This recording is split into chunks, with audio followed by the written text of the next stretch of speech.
Fala pessoal, tudo bem? Aqui é o Thiago Lima, também conhecido como Tilipa. Feliz 2023 para todo mundo, começando mais uma temporada aqui do Quebrando a Regra.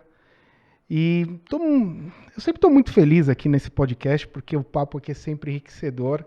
Mas hoje eu tô com uma sensação assim a mais, porque eu tô com duas mulheres negras, vencedoras, e a gente vai fazer um papo super interessante aqui para inspirar você que está em casa a poder chegar lá. É o que eu sempre falo, o sucesso vai de cada um, para onde você quer ir. Quem sou eu para dizer o que é sucesso para vocês? Mas ambas aqui têm uma história muito legal para poder compartilhar com a gente e a gente discutir também um pouquinho dessa pauta da diversidade. Até eu vou fazer uma pergunta aqui antes de iniciar esse podcast. Será que existe diversidade mesmo? Só isso está bonito nos posts do Instagram. Enfim, elas vão compartilhar um pouquinho da história com vocês. Então, iniciando aqui esse podcast, vou começar da esquerda para a direita aqui com a nossa Maria. Maria, bem-vinda ao Quebrando a Regra. Obrigado. Obrigada a vocês, sou muito feliz e ansiosa, viu? Porque eu nunca participei de dinâmica assim, então, por favor, tenham paciência comigo.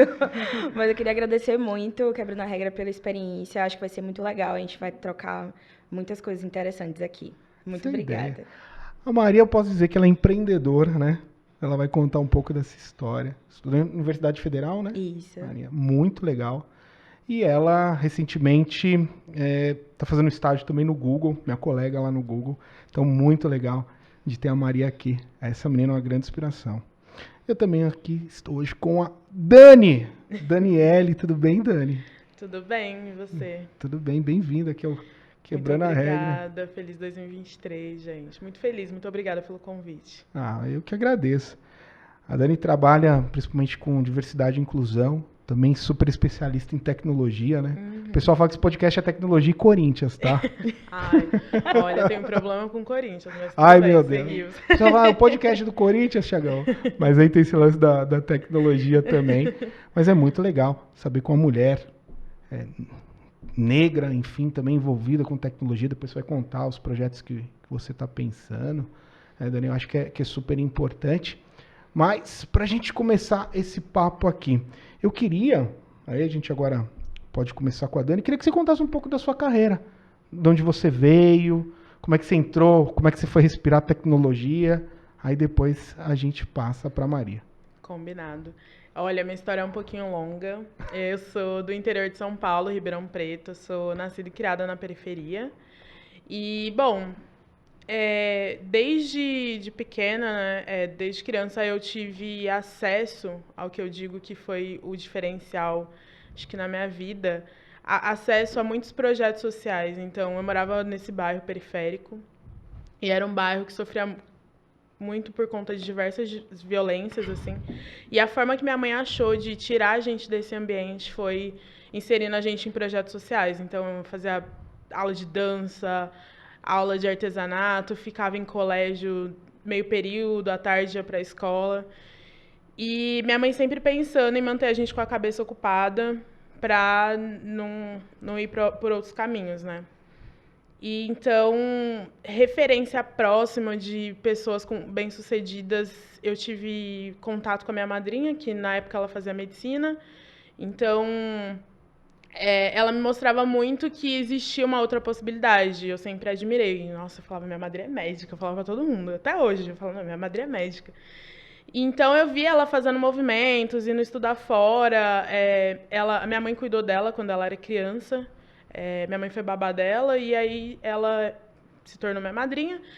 E, enfim, vi ela fazendo esses movimentos e sempre fiquei muito intrigada. Então, eu sempre quis fazer medicina. Eu cresci pensando em medicina. Só que aí, né, acessando escola pública, quando a gente chega ao final, a gente vê que a gente tem um gap gigante. Eu tentei fazer cursinho também da prefeitura.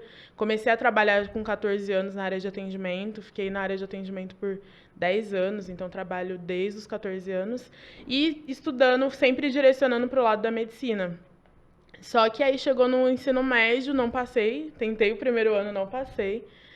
Passei, aí tentei História numa outra universidade próxima de Ribeirão. Passei em História, mas não tinha como ir fazer História, porque eu não tinha como pagar para me manter numa universidade federal. E na época eu consegui bolsa do ProUni, então, em Ribeirão. E aí na hora que eu fui escolher o curso, eu escolhi administração. Muito por não saber mesmo o que fazer. A Na galera dúvida, fala né? que a galera de administração não sabe. Alguns sabem que realmente quer administração, mas tem muitos perdidos lá. Eu era uma dessas. Queria fazer medicina e fui parar em administração. E dentro da universidade, eu não me identificava com nada. Até que em um ano, lá em 2017, eu estava, na época, já pensando no meu TCC, e um amigo meu falou, por que você não pesquisa sobre afroempreendedorismo? Então, a minha porta de entrada nesse universo de tecnologia e inovação foi por conta do afroempreendedorismo. Eu não sabia o que era e comecei a pesquisar. Achei interessante, porque eu vi que minha mãe, que sempre cuidou de criança, sempre foi uma empreendedora, minhas tias sempre foram mulheres empreendedoras. Eu venho de uma família que tem o empreendedorismo na veia, só que elas nunca foram denominadas como mulheres empreendedoras, né? Era sempre autônoma, dona né? de casa, mas nunca tinha recebido esse título. E aí, nesse mesmo período, eu tive uma experiência de ter uma matéria sobre empreendedorismo e o professor só falava, não, é só você escrever um plano de negócio e ir atrás de um investidor. E eu falei, não, essa não é a realidade. A gente tem, a maioria dos brasileiros são negros, e esses negros, eles em sua maioria, são empreendedores. E por que a gente não está falando disso na universidade? Por que isso não é interessante para a universidade? Então, eu comecei a ficar revoltada, e eu acho que muito dos meus movimentos veio dessa revolta de olhar em volta e não me reconhecer. E comecei a me aprofundar mesmo no tema de empreendedorismo. E em 2019 eu entrei para um núcleo de empreendedores da USP. E aí eu conheci o ecossistema de startup, inovação. E aí eu fui me aprofundando até que cheguei aqui. Hoje em dia trabalhando numa empresa de tecnologia. Só que agora eu trabalho na área de diversidade, porque eu realmente entendo que só através da diversidade a gente realmente vai criar produtos e serviços que cheguem em toda a população, sabe? Ah, que história, hein? E você, para começar esse papo, se enxerga em alguma situação aqui da Dani, Mari? Várias coisas. Eu estava aqui pensando, quando você falou sobre perdida na universidade, já fiquei pensando aqui na minha história sobre afroempreendedorismo também.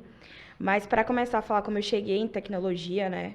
Eu acho que é um pouco voltar alguns passos assim para trás para falar um pouco de mim, assim, né? Geralmente, quando a gente fala sobre nós, aqui, principalmente São Paulo, né? Algumas pessoas provavelmente já perceberam, mas eu não sou daqui de São Paulo, sou de Salvador. Mas a gente às vezes fala, eu sou Maria Daphne, atualmente estou estagiando no Google. E tenho vários passos antes disso, né? Então, eu sou Maria Daphne, sou filha de Cida e Roberto. Sou natural de Salvador e também com raiz em Santo Amaro, onde tem 98% da população negra. Então, eu sempre me vi nesse caminho e com uma porcentagem muito grande de pessoas afroempreendedoras também. Quando a gente fala de Norte e Nordeste, né, existe essa parcela muito grande. E muito por conta dessa minha vivência de ter pais, amigos, familiares nesse segmento do empreendedorismo, que eram chamadas pessoas autônomas, né? Para mim era aquela realidade que seria para mim também no futuro. E para mim estava tudo bem, eu ser empreendedora, né? Então, eu olhava para a referência das minhas famílias, da minha mãe, do meu pai, enfim, e principalmente meu companheiro também, que quando eu comecei a namorar com ele, ele também tinha essa mesma referência. E foi a partir disso que a gente começou a pensar em como que a gente conseguia ajudar nossas famílias também, né? Porque a gente via o corre, né, como a gente chama deles lá desde o dia a dia, trabalhando muito cedo para poder sustentar a gente. A gente falou, a gente pode fazer isso também, né? Vamos fazer isso acontecer. E muito inspirada nas ganhadeiras, que eram mulheres, né, na época da escravidão, que desde cedo ficavam vendendo nas praças acarajés, abará, justamente para conseguir sua libertação e da sua família também. A gente pensou em construir um segmento alimentício afroempreendedor. Então, a gente criou a Quilombolo, que é uma empresa de bolos no pote, que tem a empresa que esse nome, a gente pensando no carro, nossa, a gente precisa de um nome impactante, enfim. Quilombolo. E aí a gente pensou na Quilombolo, empresa no bolo de pote, onde cada bolo no pote tinha o nome de uma personalidade negra. Que legal. Então, o nosso objetivo era também, né, conseguir dinheiro para sustentar a nossa família, mas também educar sobre a comunidade negra. Então, a gente tinha Steve Biko, né, que é um grande revolucionário, principalmente na época anti-apartheid. A gente tinha Carolina de Jesus, a gente tinha também Djonga, que é contemporâneo, um rapper contemporâneo. Então, a gente queria justamente trazer essa pluralidade e educar as pessoas da universidade. E a partir disso, a gente percebeu que a gente tinha um negócio na mão ali, né? Que a gente tinha um poder muito grande de educar, de influenciar, e a gente começou a fazer muitas palestras voltadas para isso também, e quando a gente viu, nós já éramos referência na universidade. E, para mim, isso aconteceu de uma forma muito rápida, assim, porque quando eu entrei na universidade, só para ter um contexto, assim, como eu entrei, foi justamente dessa necessidade de não saber o que eu queria. Assim, minha família, eu tenho um histórico de pessoas que não fizeram faculdade e tudo mais, mas minha mãe sempre foi muito forte com a educação, assim, ela falou, não, você precisa estudar. Estude, mesmo que você tenha seu próprio negócio, que você saiba como fazer. E é muito intuitivo pra gente, né, afroempreendedor. A gente tem muito da nossa raiz de saber criar nosso próprio negócio. Então, é uma questão de criatividade, de empoderamento. Mas ela falou, você precisa estudar. E aí eu comecei a fazer bacharelado em Interdisciplinar e Humanidades na Universidade Federal da Bahia. E foi aí que eu tive a ideia da Quilombolo, né? Então, eu costumo dizer que a tecnologia, na verdade, não começou quando eu entrei no Google. A tecnologia, para mim, começou a partir do momento que eu comecei a criar novas ferramentas para poder apoiar tanto a minha família quanto a mim também, de também não saber a carreira que eu queria. Então, estava ali na universidade, fazendo um curso interdisciplinar também, que estava me dando muitas ferramentas para poder entender o que eu queria. E foi daí que começou a minha conexão com tecnologia. Daí, eu tenho muita história para contar sobre como eu cheguei até o Google, né? Então, também tem uma Toca Açaí Burger, que é outro segmento também alimentício, que a gente criou lá também na Ilha de Salvador, que fica, na verdade, no distrito Encarnação de Salinas, que foi na época da pandemia também, que a gente viu que a população não tinha, às vezes queria se divertir e comer, ir numa hamburgueria, conversar, sentar com os amigos, e não tinha. E a gente falou, o que a gente não queria? Então, sempre nessa necessidade de ver um problema e como solucionar, né? Então, a gente sempre tinha isso muito forte. E como trazer nossa essência também, né? Então, a gente criou a Toca Açaí Burger, que hoje é referência na região, inclusive é um dos maiores polos, assim, de contratação, né? Se você olhar, juntando com outros segmentos também alimentício. Então, muitas pessoas procuram empregabilidade, aí você percebe o tanto de coisas que a gente conseguiu sanar a partir daí. E isso tudo começou com meus 18 anos de idade, né? Que, na verdade, é engraçado que a gente costuma dizer que é cedo, assim. Que é cedo, mas na minha percepção é meio tarde, porque eu tenho referências de familiares que começaram a empreender com 8 anos de idade, né? Então, seja indo no colégio, né? Vendendo ali, fazendo miçangas e vendendo, enfim. Então, foi aí que começou um pouco esse pilar de tecnologia, assim, para mim. E depois, ano passado, eu tive a oportunidade de estagiar no Google. Então, foi assim, fui fazendo sem pretensão nenhuma e hoje eu tô aqui, né? Então, é um pouquinho dessa minha história de tecnologia. Foguete ou não, Dani? Oh, nossa, brava demais. Maravilhoso. Parabéns pela história das duas. E eu achei muito interessante, né? Vocês falaram do pilar familiar, né? Você comentou da sua madrinha, né? Que era médica, sua mãe pegando no seu pé. Mas meus pais pra também, estudar. eles pegaram muito, assim, não estaria aqui definitivamente sem meus pais, assim, minha mãe não deixava a gente ficar parado, incentivou muito, tanto eu quanto meu irmão a estudar, e não deixava, assim, era trabalho e estudo. Na minha casa eu tenho que trabalhar, tenho que estudar também. Então, meu pai era meu pai nas reuniões de escola, quando ele voltava eu já ficava... Azedou, né? Nossa, eu já ficava desesperada. Tanto eu sou uma aluna que durante o ensino médio eu fui começar a ter problema, assim, tipo, correr muito na faculdade, né? Porque também eu acho que a gente já chega, infelizmente, com um gap educacional grande, assim, né? Então, quando você chega na universidade, você tem que correr muito para dar conta. Mas durante a escola era, assim, sempre nota alta. Porque se eu sonhasse em chegar em casa com uma média baixa, eu tava lascada. Então... Mas sabe o que eu queria perguntar para vocês? O quanto foi importante essa questão. Era uma mentoria sem ser uma mentoria formalizada, né? Vocês acreditam que essa história, hoje se fala muito mentoria, mas de conversar com outras pessoas, você comentou a gente está falando aqui nos bastidores, você foi para os Estados Unidos, essas coisas são importantes para o jovem principalmente da periferia que tá vendo, também tá lá na dúvida, sabe, Mari, do que estudar, tá meio desanimado, conversa com a molecada. É super importante estar conversando com outras pessoas, às vezes o que o João Kepler veio aqui, ele falou assim, às vezes a gente está numa situação tão complexa que a gente só olha para cá a violência, para cá problemas sociais, problemas de saúde, você só vive aquilo. E às vezes você precisa, levantar um pouco e falar, putz, tem uma estação no metrô ali, deixa eu dar um rolê, deixa eu ir numa biblioteca, deixa eu fazer um curso aqui no sábado. É importante a gente conversar com outras pessoas para abrir a mente. Queria que você comentasse se essa questão da mentoria te ajudou.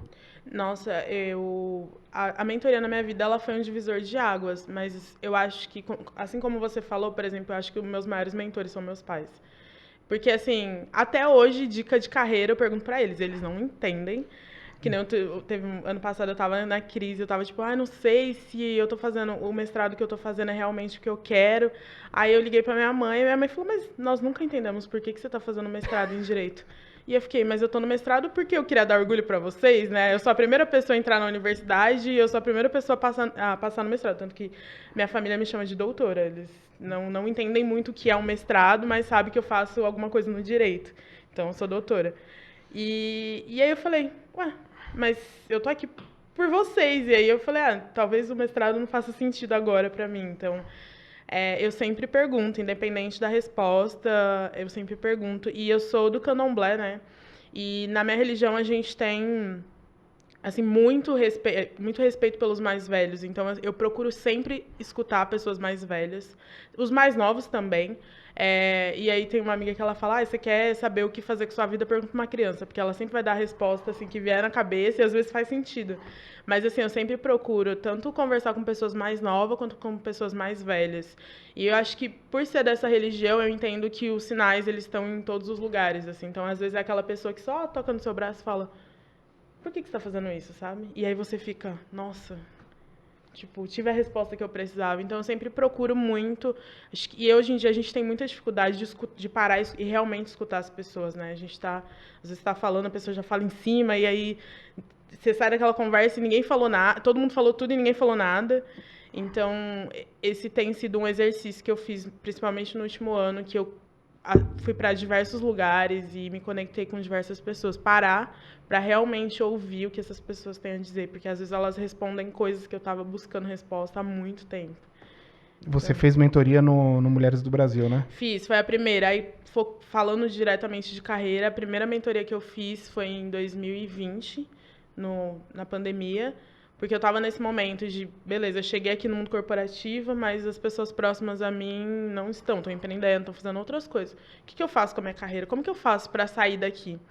E aí eu tive esse primeiro contato com a mentoria e de lá para cá eu não parei mais.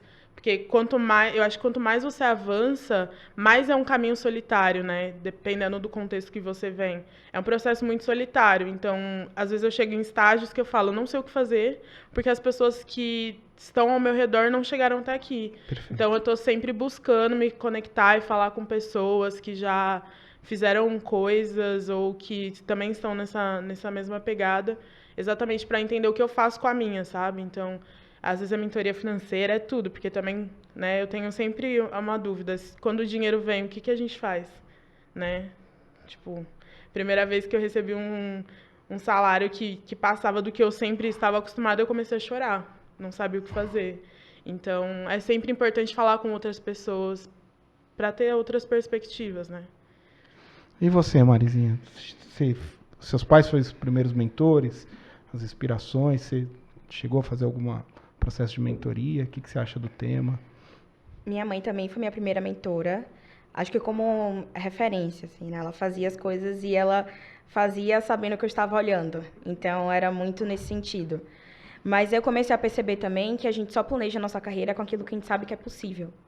Então, eu só planejava a minha carreira pensando em como aumentar o meu negócio, ou como melhorar empreendendo. E eu não sabia que existiam outros caminhos. Para mim, esse era o único caminho possível.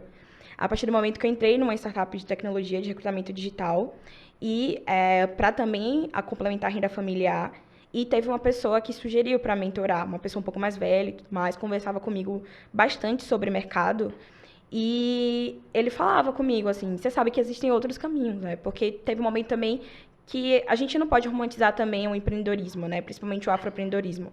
É muito cansativo, muitas vezes é solitário, muitas vezes a gente não tem recursos para poder contratar outras pessoas para fazer coisas que às vezes a gente não tem mão para fazer, né? Então ele falou, existem outros caminhos também, você pode escolher. E ele me colocou numa área que era para recrutar pessoas da área de tecnologia. E ele falou, eu acho que essa área que encaixa com você.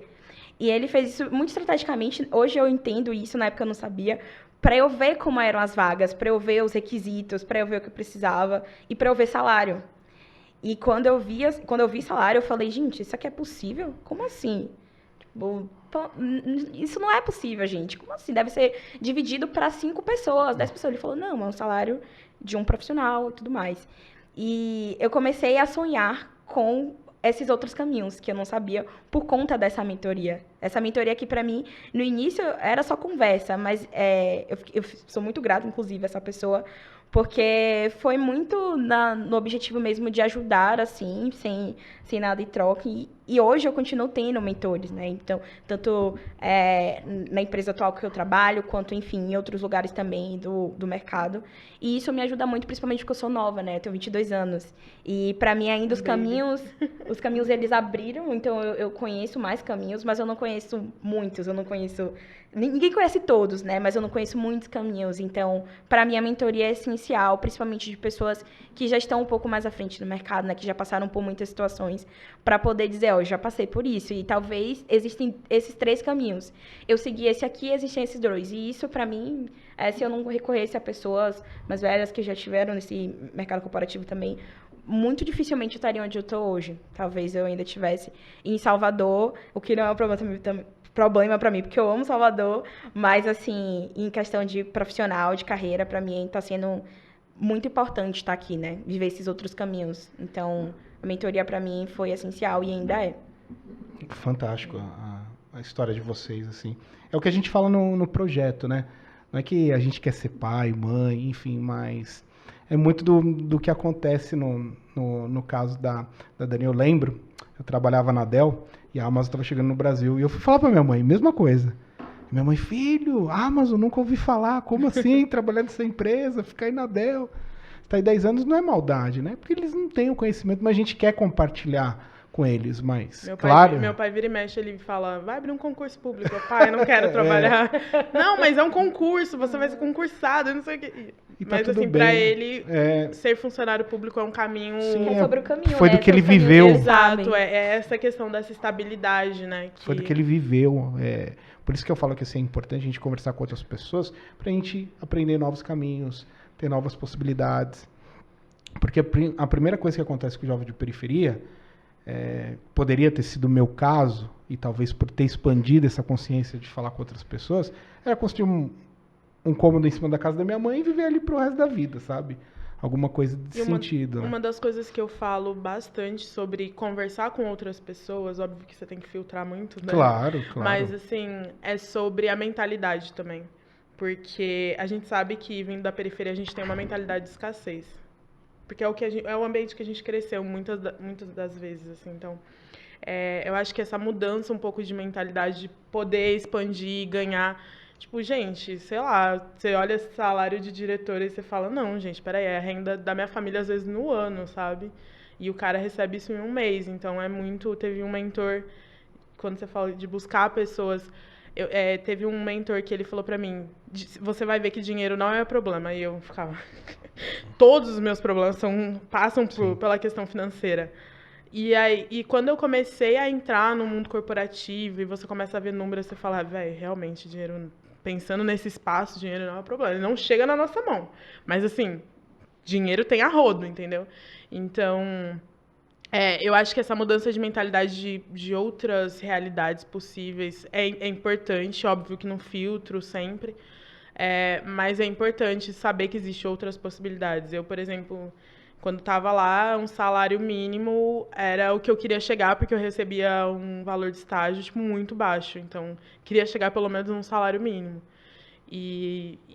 Enfim, hoje em dia, tipo, você olha um salário mínimo para viver no Brasil não é nada, muito né? Difícil. É muito difícil. Então, Acho que esse contato com outras pessoas traz essa mudança mesmo de realidade, sabe? Já Expande a mente. Expande a mente.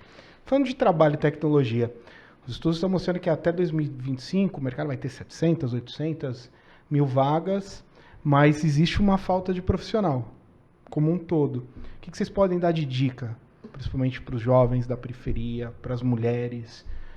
Eu vejo muito a galera do Soul Code mandar um beijão lá pro Fabrício, a galera da Recode, cursos de graça. E eu vejo...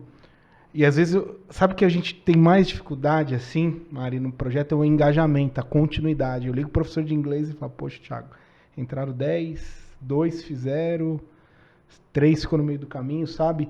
Então, assim, tem as oportunidades, mas tem que ir atrás, né? Tem que focar, tem que fazer o curso até o final. Não vai cair do céu, certo? Ou tem... O pessoal fala muito na internet de hackear o processo, né? Emagreça em 2 semanas, aprenda inglês em 3. Eu não acredito, não sei se funcionou para vocês. Tem que ir atrás. 50 anos que a gente está estudando inglês. Né? Enfim. Pois é. Tem que ir atrás, tem que fazer. Tem muita coisa hoje na internet. Eu nasci em 82, então ainda eu gravei música, vocês não sabem o que é isso, tal. Enfim, não existia Spotify. Eu falo pro pessoal, aproveita essas oportunidades, né? Tem vários cursos gratuitos, enfim, porque tem vagas no mercado. Se você consegue uma pessoa que muda ali a situação social, ela vai impactar 10, 20. E aquilo que a gente estava falando aqui nos bastidores de novo, você vira até uma referência, né? Exato. No lugar que você tá, o pessoal fala, poxa, essa daqui é uma referência. Empreendedora, trabalha no Google. Eu acho que isso que é muito legal, né?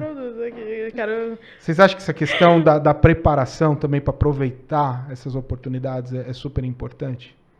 O que vocês acham? Primeiro, respondendo a sua primeira pergunta, né, sobre, principalmente você falando do engajamento, né, que hoje uma maior dificuldade de engajamento, e para dar dicas. Eu acho que o primeiro ponto é você criar identificação com pessoas que, teoricamente, são acessíveis. Hoje, eu criei vários amigos, depois que eu entrei no mercado de tecnologia, pessoas conversando comigo, falar, como que você chegou até aí? E pessoas que eu nunca tinha falado antes.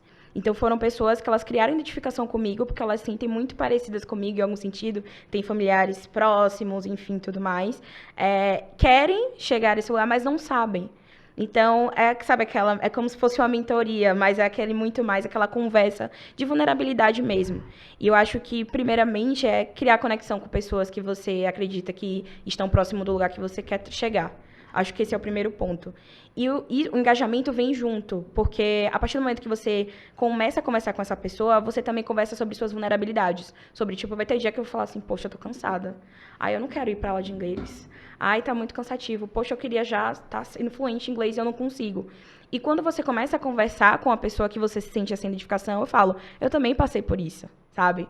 Tipo, não foi sempre eu estudando todos os dias, 24 horas por dia, e tipo, não, tô focada, vou chegar em São Paulo e na maior multinacional. Não foi assim. Teve dias que eu falava, não, eu não quero fazer nada. Então, você humaniza também esse processo de desenvolvimento profissional, né? Então, eu acho que o primeiro ponto é pensar em como que seu mentor também pode ser essa sua referência de identificação, que vocês possam conversar também sobre coisas pessoais que te ajudem a chegar onde você chegou. Então, eu tive muitas pessoas que me ajudaram nesse sentido, de eu querer desistir, inclusive já estando aqui em São Paulo, de assim, ai, não, gente. Mas ter essas pessoas para falar, não, a gente vai, é muito difícil, mas a gente vai conseguir chegar no seu sucesso, né? Então, esse é o primeiro ponto, assim. E não tem como chegar sem estudo, né? Assim, não tem, né? Não tem como. Não existe essa fórmula de hackear o processo. De 50 anos em 5 dias. Não existe isso. A gente pode hackear o sistema de outras formas, mas dessa forma a gente não tem como. Realmente, eu estudo inglês há 9 anos e vou continuar estudando provavelmente há próximos 10 anos, enfim. Então, realmente, a gente precisa estudar. Hoje, graças muito ao estudo que eu tô aqui. Não tem como, não tem. E acho que essas duas coisas aliadas fazem muita diferença. É de você ter essas oportunidades, né? De você ter a oportunidade de fazer um curso de inglês de graça, de você ter esses cursos gratuitos. Hoje em dia eu faço curso de edição de vídeo, sempre foi meu sonho editar vídeo. E eu tô, tipo assim, sendo expert me ajuda aqui no projeto. Só por vídeo no YouTube, assim, nunca paguei, só vídeo no YouTube, estou aprendendo e tudo mais. Então, hoje existe uma gama de possibilidades e pessoas também proativas que estão querendo ensinar. Então, tem uma prima, por exemplo, que abriu um clube do livro para poder ajudar como você pode ler os livros de uma forma mais fácil, né? Que tem pessoas que às vezes têm dificuldade de ler livros, assim, pessoas letradas, enfim, sabem ler e tudo mais. Então, existem pessoas muito dispostas querendo ensinar também. Então, para mim, essas duas coisas aliadas são muito importantes para a gente conseguir evoluir. Concordo muito. Inclusive, recentemente eu tenho estudado muito sobre a questão de comunidade, né? E eu diria que hoje em dia essa construção de rede de pessoas próximas, que muitas vezes está no mesmo processo ou já passou por isso, é muito importante. Mas pensando muito, por exemplo, na questão de atividade física, que era o meu objetivo agora do meio do ano para cá, eu não chegava uma hora que eu desistia, assim, falava, não dá mais. E mesmo sabendo que a constância é muito importante nesse processo. E aí eu virei para algumas amigas e falei, vamos fazer uma aposta. E aí a gente criou um grupo e começou. Inicialmente foi eu e uma amiga, perdi a aposta, perdi dinheiro. E eu sou capricorniana, né? Então, assim, pra mim foi... Mas perdi, mas consegui criar o hábito de ir pra academia, por exemplo, todos os dias. E aí agora, recentemente, a gente aumentou o grupo, né? Então tem outras pessoas. E é assim, às vezes eu acordo, tipo, 7 horas da manhã querendo ir pra academia, e às vezes eu acordo e falo, não quero ir. Só que aí eu abro o grupo e a galera, todo mundo já foi. Aí às vezes assim, é tipo, uma manda, a outra começa a mandar e eu falo, ai, só eu que não vou? Pô, meia horinha, tipo 15 minutos, vai dar a volta no quarteirão. E aí eu entendi que fazer esse processo coletivamente é muito melhor do que fazer sozinha. Então, pensando nesse ponto, nessa construção de rede, de comunidade, tem pessoas também que estão passando pelo mesmo processo. Acho que o inglês é um dos processos mais dolorosos para a gente, porque a gente sabe que precisa, só que também é distante. Não é fácil também. Não é fácil, sabe? A gente também não tem contato o tempo todo com o idioma. Então, você ter esse grupo e as pessoas se incentivando é muito importante, porque realmente tem dia que eu não quero ir, e aí eu às vezes vou pra academia 10 horas da noite, sabe? Tem dia que eu não quero estudar, mas aí eu mando mensagem pra uma amiga, minha amiga vai lá, você consegue. Então, acho que essa questão do engajamento, quando você consegue criar essa comunidade forte, e eu sempre pego o exemplo do CrossFit, gente, eu não entendo o que acontece no CrossFit, porque qualquer box que você vai, a galera é super engajada, e vamos lá, feliz, e tá todo mundo... e tipo, todo mundo quer fazer as coisas juntos, então, eu falei, gente, se a galera consegue fazer isso no CrossFit, a gente consegue replicar isso para qualquer lugar. Então, acho que essa questão do engajamento, para mim, vem muito... tá muito ligada à questão dessa construção dessa comunidade. Gostei muito do que vocês falaram, da questão da comunidade. Não existe 50 anos em 5, porque, assim, eu vejo, principalmente na geração mais nova, uma necessidade imediata, né, de resultado. E não tem jeito, pessoal. Aí, vou falar aqui na câmera pro Rodrigão, não tem milagre, meu amigo. Sim. Vou falar pra você, não tem milagre. Sabe por que não tem milagre? Porque eu falo isso daqui sempre, mas a gente tá com essas mulheres aqui maravilhosas aqui, eu preciso falar novamente. Às vezes você vai fazer tudo certo. E mesmo assim, talvez você não vá pra Copa do Mundo. Já dei esse exemplo aqui várias vezes. Você vai ser o artilheiro do campeonato e vai falar, putz, meu nome não tá na lista da Copa. Então, assim, imagine você não fazendo os gols. O que vai acontecer com você, entendeu? Então, não deixe a procrastinação tomar conta de você. Se cerque de pessoas legais, entendeu? Que tem essa compaixão. Cuidado com a vida do Instagram, né? No Instagram tudo é maravilhoso. Tudo é perfeito, e né? tal, tudo é perfeito. E foi como a Mari comentou aqui. Eu fui conversar com mentores e falei, eu também passei por essa situação. Enfim, então assim, galera, continua dando foco, vai. O resultado não é imediato, mas eu costumo falar, independente da religião de cada um, Deus no final vai abençoar quem trabalha, enfim. E sempre o trabalho vai vencer. Alguém vai dar uma chance e falar, pô, esse cara é muito trabalhador. Sim. A gente... Vários casos aqui que a gente recebeu aqui nessa mesa e falaram assim, cara, eu não imaginei chegar onde eu cheguei. Gosto da história do Diego, do Reclame Aqui. Ele falou, o Reclame Aqui para dar dinheiro demorou 17 anos. 17 anos. Aí eu falo, poxa, cara, você quer resolver sua vida do dia pra noite, entendeu? E acho que o Instagram, ele traz muito isso, né? E às vezes eu tenho feito esse exercício de olhar mesmo. Eu estou competindo comigo mesma. Com a Daniele de 2019, que ganhava, tipo, R$ 700, que ia trabalhar a pé, porque não tinha dinheiro para pagar o ônibus.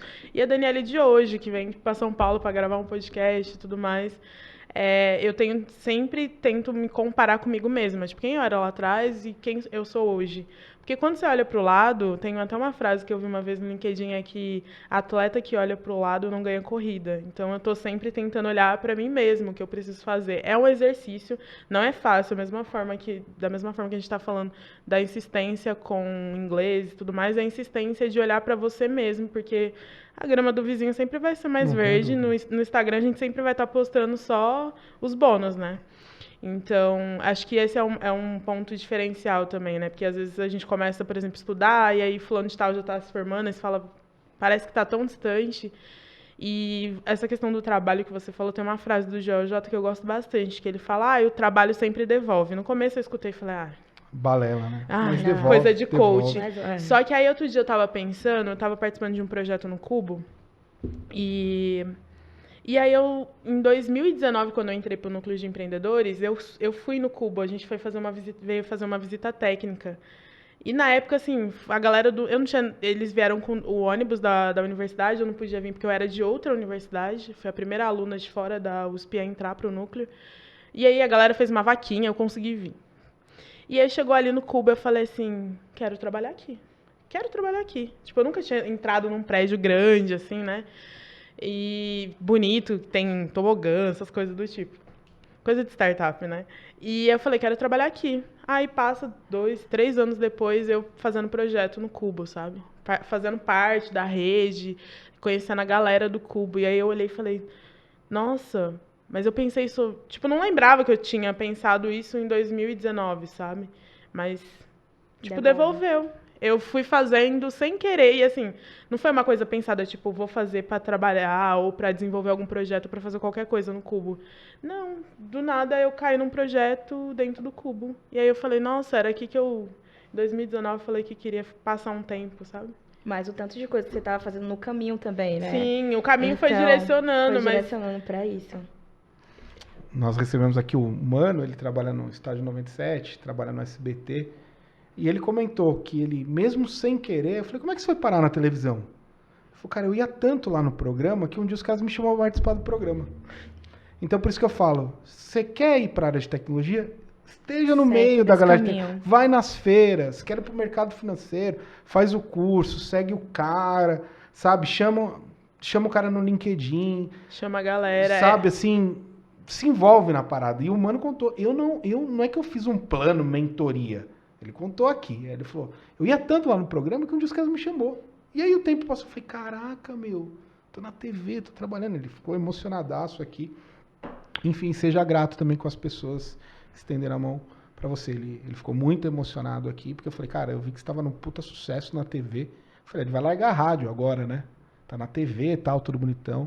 E ele ficou entrando online lá na rádio, ele não largou a rádio até hoje, tá há 20 anos lá na Energia 97. Beijão, mano! Você quer falar alguma coisa dessa questão do trabalho? Em que sentido? Você acredita muito que essa questão do esforço uma hora volta, já aconteceu com você, é o que vem acontecendo? Intencionalmente, assim, eu não tô lembrando de nenhuma situação que aconteceu comigo. Mas eu acredito que tudo, na verdade, que eu venho fazendo desde 2017, mais ou menos, reverbera muito no que está acontecendo hoje. Então, por exemplo, se eu não me engano, foi na época da pandemia, lançou o Black Ads Academy. Uhum. Eu sempre tive vontade de aprender de ads, e eu achava que era um bicho de 7 cabeças. Eu falava, gente, eu nunca vou aprender isso. É muito tech, eu não vou saber. E os cursos, para mim, eram muito caros. E aí vinha aquela ideia do curso de graça, né? E aí o próprio Google lançou o Black Ads Academy, que era justamente cursos gratuitos para você aprender as plataformas Google, principalmente a plataforma de gerenciamento de anúncios, que era o Google Ads. E eu comecei a fazer esse curso na época da pandemia. Nunca pensei em trabalhar no Google, nunca. Comecei a fazer esse curso e tudo mais. Gabaritei o curso, peguei todos os certificados. E 2 anos depois eu tô aqui. O trabalho devolveu. Então é exatamente sobre isso, assim. Essa história veio até organicamente, que eu nem tava lembrando. O trabalho devolveu.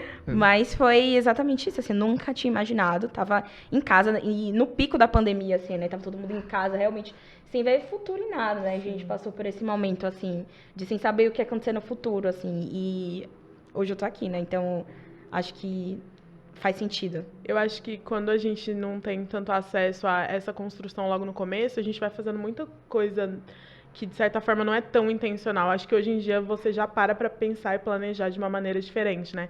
Mas eu só queria sair daquele contexto. Eu ficava, gente, por que as pessoas conseguem entrar em grandes empresas e eu não? Então, o que eu preciso fazer? Então, para mim foi muito dessa maneira. Eu quero e vou fazer o que precisar, assim. Então, preciso estudar, então vou estudar.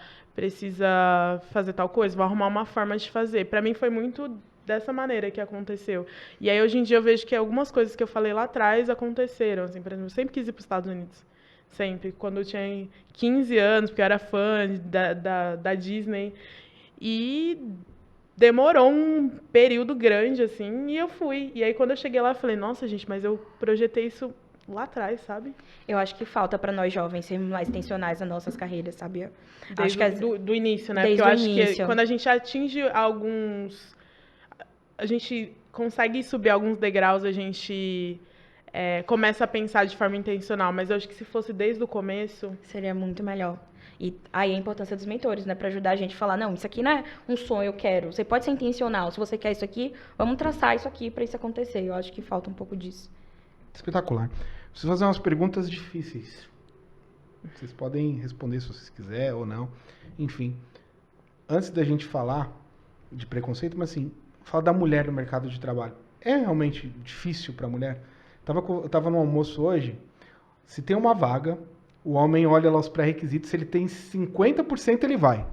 A mulher olha a vaga e fala, não, eu não tenho esses requisitos e nem vou me candidatar. É mais difícil para a mulher o mercado de trabalho? Queria escutar um pouquinho de vocês. Quem quer começar? Pra mim é muito mais difícil. Primeiro, principalmente sobre esse ponto, assim, eu tenho até uma estatística que fala sobre isso, né? A porcentagem de homens que se inscrevem para vagas, a porcentagem de mulheres que se inscrevem. Geralmente as mulheres só se inscrevem quando elas têm todos os requisitos. Isso. E os homens têm 50%, eles já vão. E ontem eu passei até por uma situação relacionada a isso. No trabalho a gente geralmente manda alguns e-mails, né, de conquistas e tudo mais. E uma amiga minha queria mandar uma super conquista dela no trabalho. E ela passou 2 dias se doendo para mandar um e-mail. Se doendo. Eu falei, manda e-mail, manda. Ela, eu não sei, será que é uma conquista válida? Eu não sei.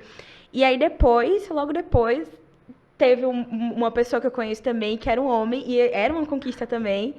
E aí ele tava fazendo e-mail pra mandar. E ele mandou e-mail na hora. Ele escrevendo lá, mandou.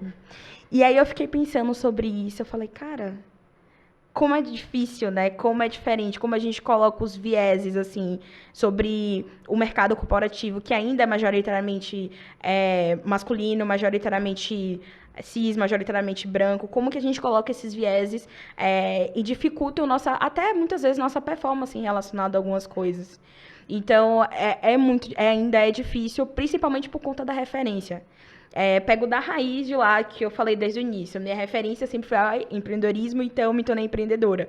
Se seus chefes, se seus diretores são homens brancos, você não vai se ver naquele lugar. Muito dificilmente. Ou você vai falar, não, vai ser muito difícil. Uhum. Então, para você fazer atividades daquele cargo, vai ser mais difícil para você. Porque você vai ficar sentindo uma certa dificuldade. E, para mim, ainda enquanto mulher, principalmente mulher preta, que não tem como não racializar, nordestina também, soteropolitana também, que é um recorte regional que é super relevante também, é muito mais difícil. Então, às vezes eu fico no trabalho mental também de muito como passar por essas barreiras, assim, porque é diferente de, por exemplo, vamos estudar, eu quero aprender inglês, a gente vai estudar inglês. Não é assim, não é, eu quero que não seja diferente, então vamos estudar como não ser diferente. Não é porque é algo que não está sob o nosso controle, né? Então, com certeza, para mim, ainda é uma coisa difícil, que eu acho que eu tô aqui muito para isso também, né? Puxar outras pessoas como eu também, e também subir para ser essa referência para outras pessoas também, né? Então, tem uma mentora que ela fala, o meu objetivo é deixar de ser exceção e virar regra. Então, ela fala muito sobre isso. E eu levo como referência também pra mim. Top, Dani. Concordo. Tem esse dado mesmo, que mulheres têm muito mais dificuldade de se candidatar para vagas. Eu acredito que até outras posições, assim, né? A gente sempre tem esse receio de se candidatar, enfim, de não cumprir os requisitos. E quando eu olho para homens, assim, tem algumas pessoas que às vezes a gente olha e fala, não é possível, sabe? Mas, e eu acho que tem um viés também do outro lado, né? De olhar para mulheres. E aí eu vejo, hoje em dia eu acompanho muito amigas que têm dificuldade, por exemplo, de conseguir emprego porque tem filho, sabe? Então é um outro recorte também que a gente precisa falar. Que é um absurdo isso, que né? é um Porque o absurdo. recrutador, ele é filho de uma mãe, né? Exato. Filho de uma mãe no bom sentido, tá? Filho de uma mãe, uma mulher, né? Enfim. E por que a mulher não pode trabalhar e ter filho? E eu acho que pra mulher é sempre essa questão, mas tipo, eu vou pensar minha carreira, mas em algum momento eu vou querer ter um filho. Mas e aí, o que eu faço, sabe? Eu vejo muito isso acontecer no meu círculo de amizade, que as meninas começam a olhar para a carreira e elas falam em determinado, ou eu vou me preparar para ficar com meu filho, ou eu não sei como que eu vou lidar com essas duas questões. Até porque a gente tem, LinkedIn tá aí para mostrar chuvas de demissões com mulheres que engravidam, sabe? Então, acho que tem toda essa questão, é muito mais complicado para mulheres, e aí conforme a gente vai colocando esses recortes, vai ficando pior, né? Então, a nossa insegurança enquanto mulheres pretas para se candidatar para uma vaga, para ter acesso a esse mundo corporativo é muito mais complexo e muito mais difícil, assim, né? Acho que é bem aquela história, né? Quando a gente parece que está chegando, eles mudam a linha de chegada. E aí a gente continua correndo para alcançar. Eu vi um dado, eu estava numa reunião do Afro Googlers, há uns 3 anos atrás, e eu fiquei impressionado. Uma mulher preta, ela falou assim, eu tenho que ler 10 livros a mais que uma mulher branca, porque as pessoas já me rotulam. Fora a dificuldade de ser mulher, pela cor também isso acontece? Tem essa questão? Você fala, poxa, beleza, vou ter que ler 10 livros a mais, vou ter que revisar esse texto 10 vezes a mais. Ah, só uma dica, pessoal, a gente está falando do inglês, que é super importante. Aquele seu amiguinho que está aprendendo a falar inglês, ele fala uma palavra errada, não fica zoando o cara. Vai lá e ajuda o cara. Porque aqui no Brasil, o gringo vem, aí ele tenta falar português. Olha que bonitinho ele falando português. Né? Aí um colega vai lá e fala um negocinho errado. Nossa, você vê o inglês do cara. Então não destrói seu amigo, né? Não sei se vocês concordam quanto a isso. Mas tem uns gringos, às vezes, que eles falam errado, aí você fala, quanto tempo você mora no Brasil? 10 anos, aí fica... E a gente não corrige, sabe? A gente acha fofo. Acha fofo, né? Enfim, E a gente, entre nós mesmos, a gente fica criticando, ao invés de ajudar a construir. Acontece muito disso, por ser mulher preta, você fala, puta, vou ter que estudar mais, vou ter que trabalhar mais, porque sempre parece que alguém vai estar olhando, tá ali porque entrou pela cota, talvez não é tão competente. Acontece isso? Existe essa diferença e existe uma questão sociológica que explica isso, né? Não sei se vocês já ouviram falar, mas tem a pirâmide social, onde abaixo da pirâmide tem a mulher preta, depois vem o homem preto, depois vem a mulher branca, vem o homem branco. Então, se você olha nessa pirâmide social, você já percebe que, por exemplo, os homens pretos estão abaixo das mulheres brancas. Então, aí você já percebe que existe uma questão racial antes da questão, na verdade, de gênero, né? De sexo, enfim. Então, você percebe que isso é muito forte, então existe essa diferença. E é por isso que eu falo muito, né? Que, para além dessa diferença enquanto mulher, existe essa diferença enquanto mulher negra. Porque quando a gente se vê nessa base da pirâmide social, é sobre o quantos degraus a gente tem que subir realmente para a gente conseguir estar ali na mesma linha de chegada que, como ela falou, é muito difícil a gente chegar. Então, existe sim essa diferença. E como eu falei, é muito complexo porque não é 1 mais 1 é igual a 2, né? Muitas vezes é nós, mas tem outros olhares que a gente não consegue mudar. Não. A gente tá ali para...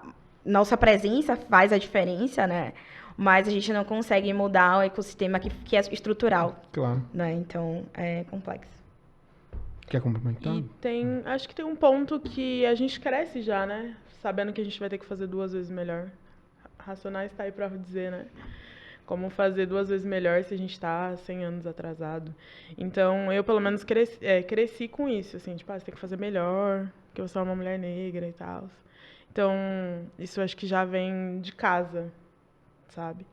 E a gente vê que, realmente, essa questão, por exemplo, de se candidatar, teve uma época que eu olhei o currículo de um menino que estudava comigo e eu falei...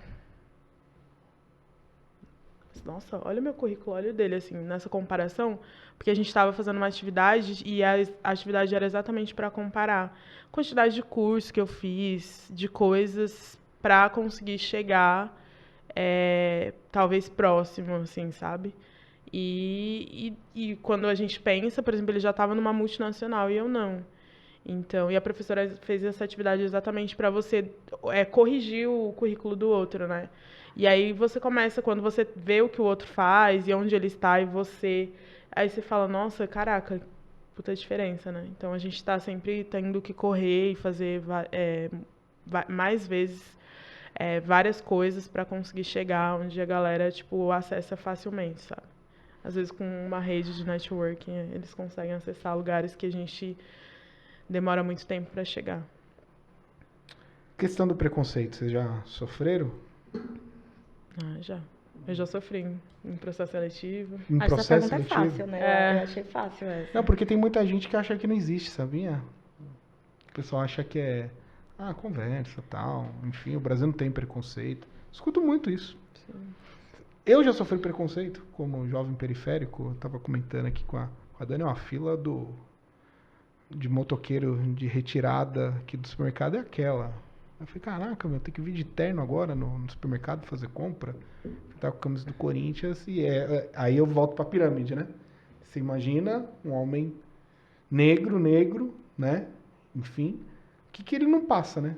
Eu de terno no shopping, tudo bem, onde é que é a loja da C&A? As pessoas já, cara, não é branco, tá de terno, é a segurança do shopping. Então, eu sei que é fácil, mas eu acho que a gente precisa colocar luz, porque as pessoas acham que não, o Brasil é super legal, enfim, essas coisas acontecem, certo? Acontece muito, principalmente, e aí vale a gente nomear esses preconceitos, né? Porque existe a gordofobia, existe o racismo, existe o machismo e todos esses preconceitos que geram violências, principalmente para a população preta, assim, quando a gente está falando, é porque eu tenho esse lugar de falar para falar enquanto mulher preta nordestina. Mas, para mim, eu já passei por muitos preconceitos, principalmente porque eu falo, né, hoje é muito legal falar onde eu tô, mas eu já fiz muitos processos seletivos, né, de outras empresas. E eu perdi em vários deles, muito sem entender direito por quê. Que triste isso. Sabe aqueles feedbacks que você fala assim, será que esse feedback... Sim. Eu lembro que eu falei isso aqui, ou então, não, essa informação não é minha. E aí você fica, será que... Você começa a se questionar até se você realmente né, não passou a informação correta das coisas, mas não, você passou a informação correta das coisas. Então, existe esse que é o velado, que é o mais difícil de justificar, inclusive, né? Que é porque você sabe, você vive, você sabe, mas é muito difícil você justificar. Infelizmente, a gente precisa justificar. E ainda tem o preconceito também que tem muito, principalmente aqui, né, na região, que é o regional, né? Que é a xenofobia.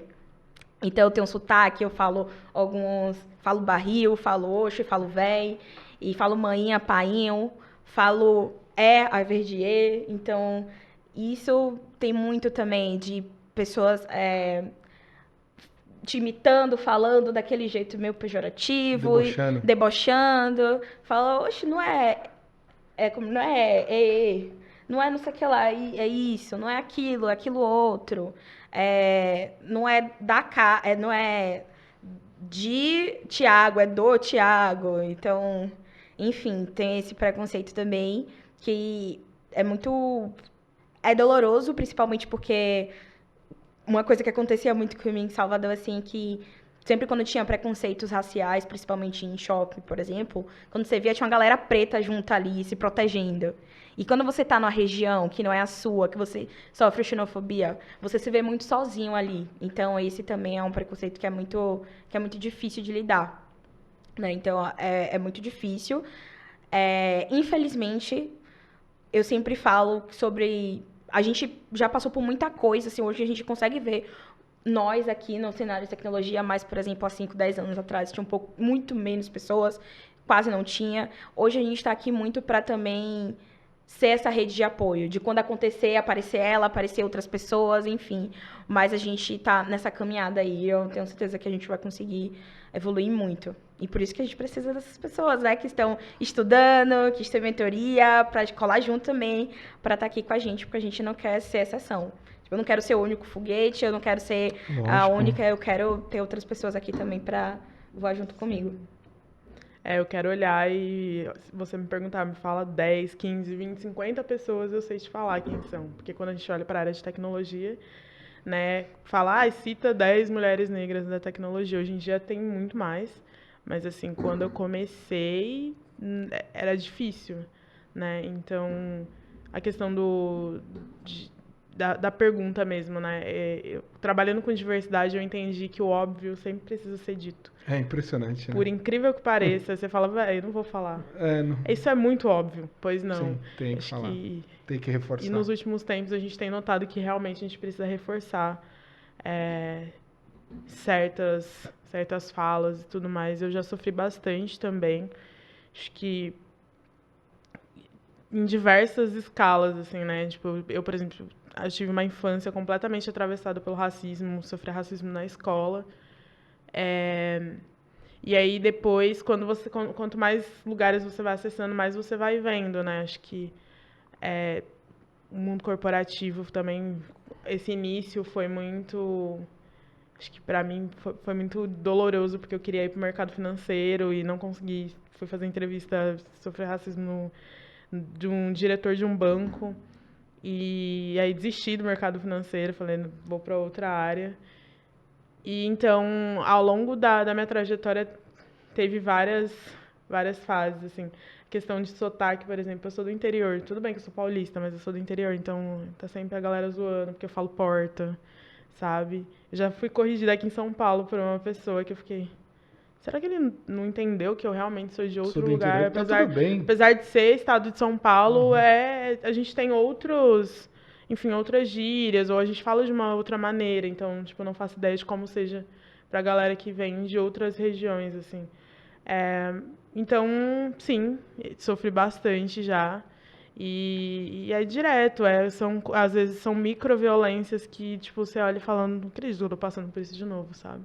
Então, é uma loja que você vai comprar e a pessoa não te atende, ou ela já chega falando valor, e aí você fica, mas eu quero saber sobre o produto. Mas o valor é esse. Ou te segue na loja, né? Segue na loja. Tipo, recentemente, quando ano passado, eu voltei pra São Paulo pra ficar, acho que foi 2 dias, eu fui no mercado e o cara ficava me seguindo. Eu falei, pra mulher no caixa é normal ele ficar seguindo? Ela, você pode dar bronca nele. Eu falei, não tem que dar bronca, tipo, o cara não deveria estar fazendo isso, mas era assim, eu olhava pro lado, ele tava do meu lado.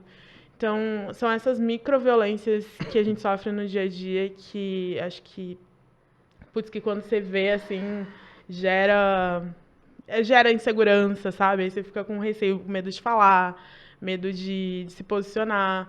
Então, sim, passamos bastante. E quantas vezes também, por exemplo, eu já entrei em lojas ou mercado, não gostei de nada, mas eu levei apenas uma coisa só para certificar que eu ia passar pelo caixa, e não ia sair, sabe? Sem nada. Sem nada. É traumatizante, assim. Quando eu sei que eu talvez vou só olhar, eu vou sem nada. Tipo, não tem onde eu esconder, sabe? Tem um amigo meu, o Cris, Cris da Bravo, abraço, Cris.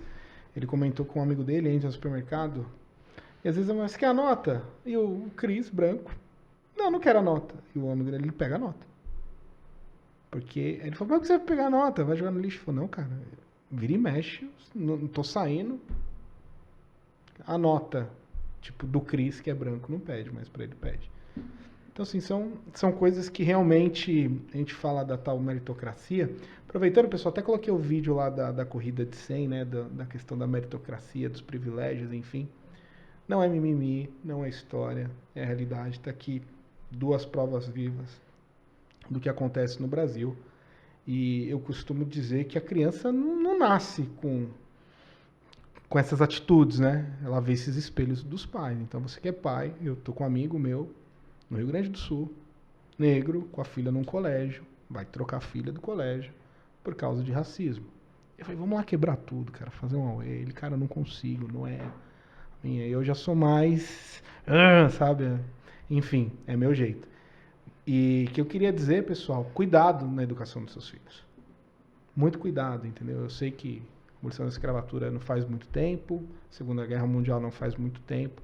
Se a gente quer evoluir como sociedade, ter uma sociedade melhor, com menos violência, com mais oportunidades. O Brasil deixar de ser um país de terceiro mundo, a gente precisa incluir todo mundo. É muito legal, né? Quando a gente inclui todo mundo.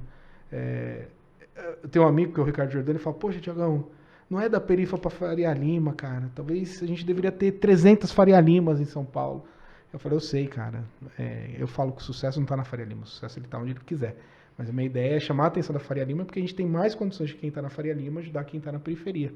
É o inverso, né? Enfim, mas se a gente também não mudar a forma como a gente educa os nossos filhos, a gente chegar num amigo e falar, cara, beleza, isso era legal um tempo atrás, eu acho que não é legal, você pode estar machucando alguém, enfim.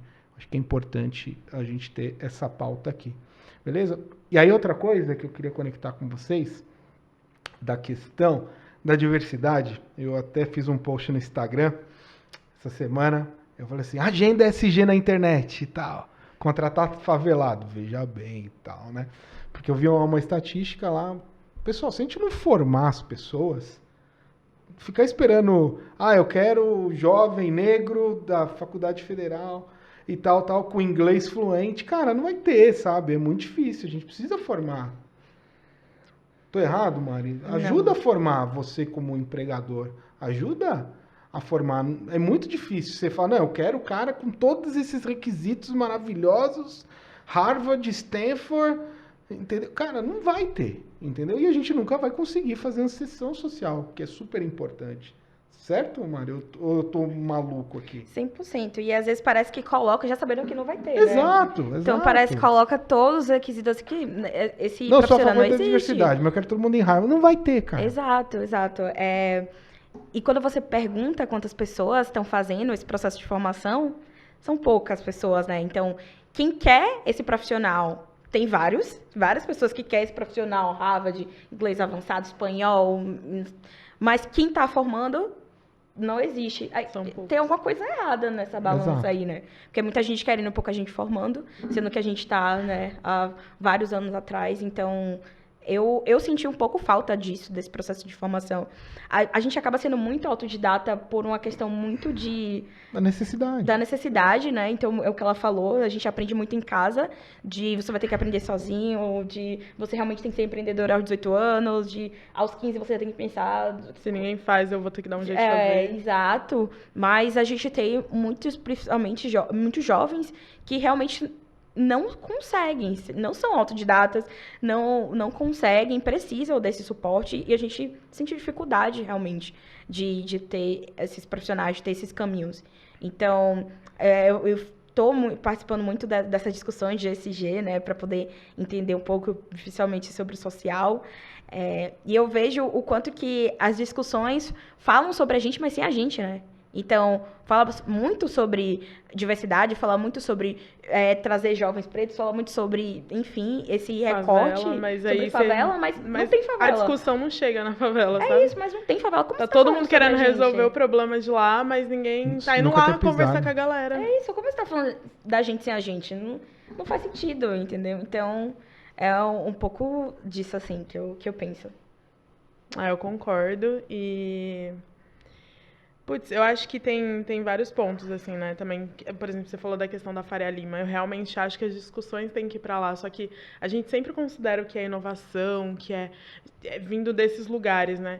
E aí, essa experiência que eu tive de viajar, eu olhei, um dos professores passou um vídeo de um caminhão. Não é um caminhão, na verdade, é tipo um robô que vai na porta da sua casa levando fruta, né?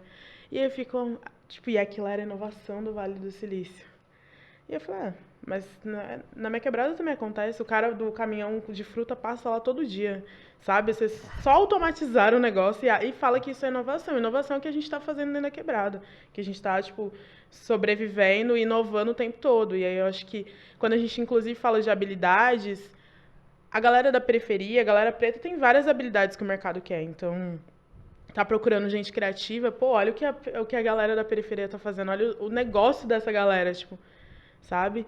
Isso é criatividade, isso é inovação, só que é isso, né? A partir do momento que vai para o Vale do Silício, você automatiza um caminhão, por exemplo, é Aí a é inovação do momento. Mas assim, se for sei lá, alguém que passa Claro. na porta da sua casa vendendo fruta, isso tem na periferia direto. Inclusive, né, na pandemia a gente via, estava lá em reunião do nada, ó, o carro do não sei o quê. Então, isso acontece, só que aí quando é no Vale do Silício é inovação, na periferia é só a galera, tipo, são inovações descartáveis, teoricamente, para esse outro ecossistema.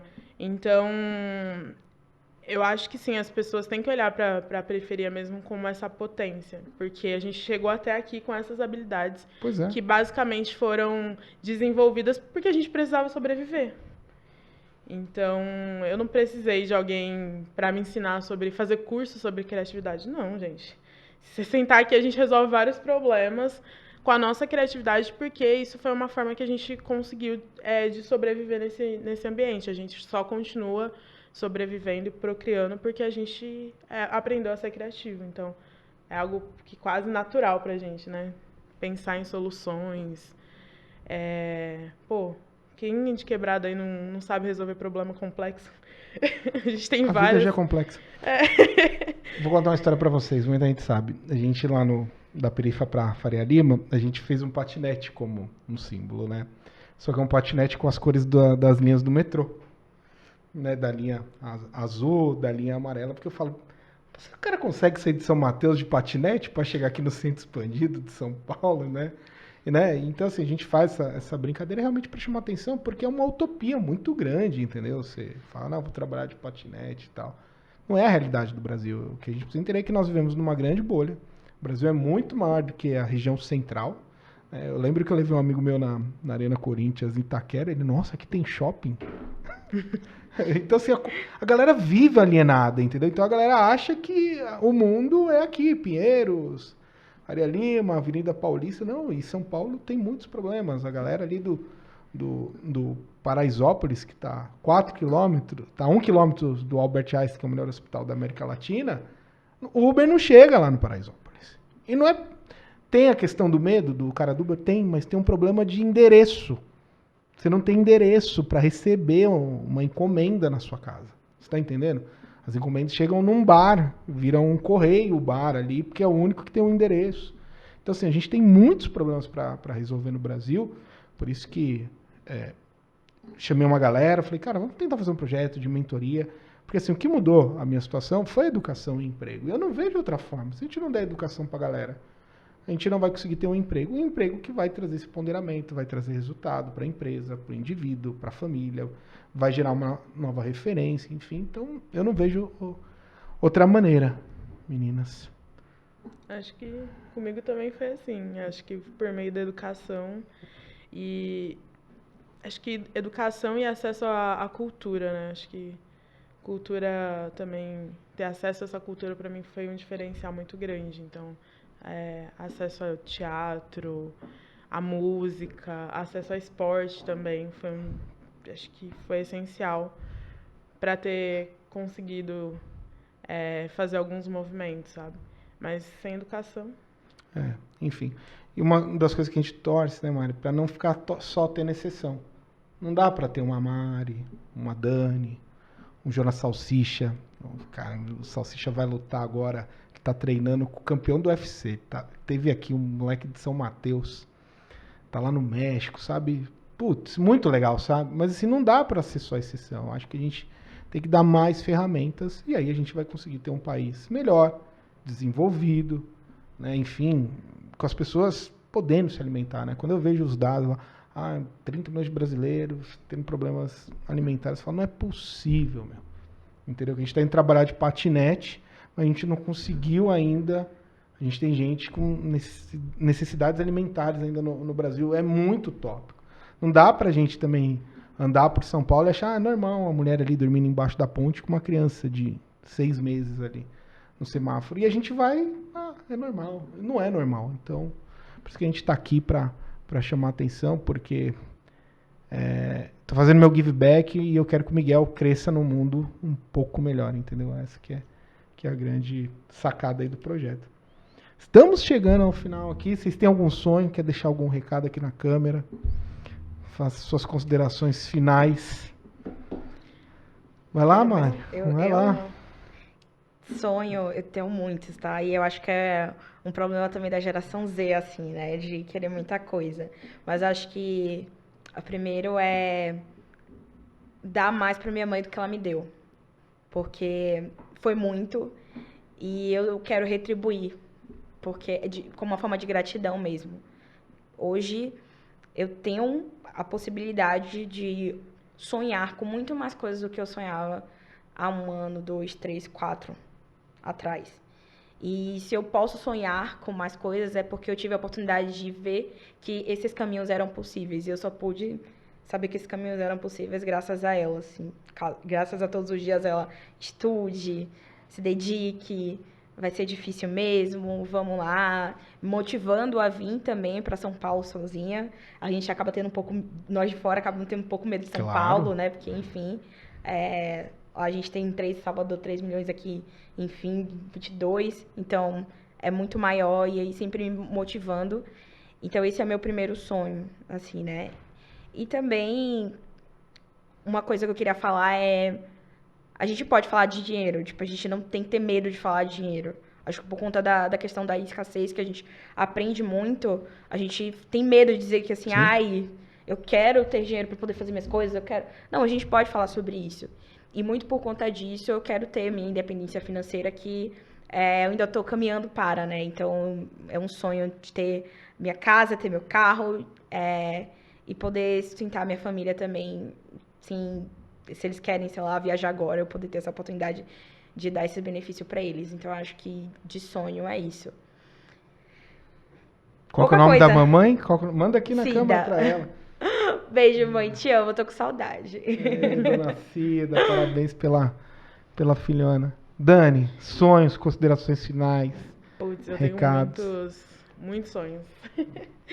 Acho que o primeiro é ter essa estabilidade financeira, porque a partir do momento que a gente tem essa estabilidade, a gente consegue oferecer isso para quem está próximo, e aí eu acho que entra mãe, pai, irmãos. Eu tive acesso à educação muito porque minha madrinha, no começo, conseguiu me ajudar, né? Então, curso de computação, a primeira vez que eu consegui começar a estudar inglês. E eu quero muito poder ser essa ponte para minha irmã e para outras pessoas, assim, porque eu fui muito ajudada, então acho que o mínimo que eu posso fazer também é ajudar. E aí a gente vai fazendo essa corrente. E acho que outro ponto, assim, pessoal mesmo, eu sou uma pessoa viciada em viajar, então quero muito dar a volta ao mundo. Eu coloquei a meta aí para os 50 anos, só que eu ultimamente tenho pensado, por que não tentar conciliar os dois? Então, acho que pensando em mim, eu quero muito sair para viajar o mundo, conhecer outras pessoas, me conectar. Acho que isso abre a mente de uma maneira, assim, surreal. E falando em viagem, tipo, eu tive essa experiência de ir para o Vale do Silício, né, fazer essa imersão. E foi muito importante para mim. A minha carreira mudou muito depois que eu tive acesso não só ao lugar, mas eu acho que ao conhecimento. Então, quando eu cheguei lá, eu era a única pessoa preta no meio de 70 pessoas fazendo essa imersão. E eu falei, não dá pra ser assim, as pessoas precisam. A gente tem uma galera empreendendo e eu tava com uma galera empreendedora lá e, tipo, eu quero ver a minha galera. Então, pensando nisso, eu criei um projeto que se chama Do Silêncio ao Silício. E a gente vai lançar dia 16 agora, segunda-feira, dia 16 de janeiro. E a ideia é levar esse ano 10 empreendedores para o Vale do Silício para fazer essa mesma imersão e ter essa possibilidade. E eu tive que fazer uma vaquinha para chegar lá porque eu não tinha condição financeira. Então eu quero que essas pessoas vão para o Vale do Silício, mas sem ter que passar pelo que eu passei. Então acho que a gente tem muito isso de acessar e ampliar os espaços. E é isso que eu estou tentando fazer com esse projeto. Pô, sensacional. Só quero agradecer vocês, gostaram do papo, obrigado pelo tempo, Adorei. pela agenda, parabéns pela trajetória, continue a luta, continue sendo essa inspiração para as mulheres, para os jovens, para a sua comunidade. É sempre bom voltar. Sempre tô lá também, lá na Vila Medeiros. Ô, pessoal, Thiaguinho, da hora o programa, hein, com os meninos e tal. Mas isso eu acho que é muito legal. Acho que todo mundo tem uma missão aqui, né? A gente não pode vir aqui e ser pedra, né? Só ficar olhando, né? Então a gente tem que fazer algumas coisas. Então, assim, parabéns. Eu não tenho dúvidas que os pais de vocês são muito orgulhosos pela trajetória, por tudo que vocês construíram. E continuam inspirando. E eu tenho um sonho para você aí, empresário, cara. A gente falou muito aqui de diversidade, mas dá uma chance para a galera de periferia. Vai numa comunidade, conversa com um líder social. A gente só vai mudar a história desse país, pessoal, com educação e emprego. Mas só que a gente precisa ajudar a formar. Então, assim, não tem outra forma da gente fazer isso. Você que é empresário, cara, tem condições. Puta, da hora mandar cesta básica. Muito top. Mas eu tô falando da gente resolver um problema de longo prazo. Entendeu? Então, assim, ajudar na educação, no trabalho, enfim, dar chance para esses jovens, porque eu tenho visto algumas estatísticas.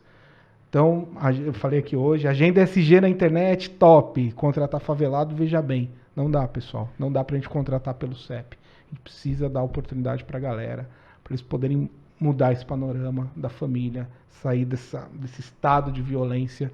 Porque a gente fala de violência, o Brasil é super violento, mas você não ter água na sua casa tratada é uma violência, cara. E muitas famílias no Brasil não têm ainda água tratada, né? Estamos em 2023 com problemas ainda de 100 anos atrás. Esse é o recado que eu queria deixar aqui para o final.